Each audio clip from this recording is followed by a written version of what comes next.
முன்கோபத்தினுடைய விளைவான யாருக்கும் உடலும் உயிரும் சேதமாயிடக்கூடாது, அதனால எப்படியோ தப்பிச்சு வாழ்ந்தா போதும்ங்கிற ஒரு எண்ணம் உள்ளத்துக்குள்ள இருக்கு.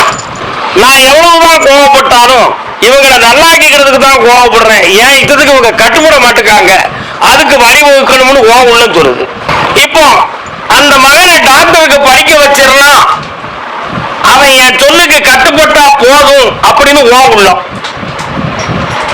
ஆனா அவன் படிக்கணும்னு சொல்லி வந்துட்டு சேர்த்து விட்டோன்னு எங்கேயாவது ஓடி போயிட்டான்னா சேர்த்ததும் வம்பா போயிடும், படிப்பும் வம்பா போயிடும். அதனால அவன் மனசு அப்படி இருக்குங்கிறத புரிஞ்சுதான் இதை நான் செஞ்சிருக்கேன், இதுல மாற்றம் எப்படி வரும் அப்படின்னு இவா கேட்கான். இப்போதைக்கு அவன் உங்க 2 பேரையுமே வேண்டாம்னு ஓடுறதுக்கு அவன் தயாரா இருக்கான். இதான் உண்மை. ஐப்பசி 20க்கு மேல பேச்ச போடு, அவனுடைய மனதை பக்குவப்படுத்தி நிறைந்த படிப்பை நான் கொண்டு வரேன், வெற்றியாக்கி தரேன்.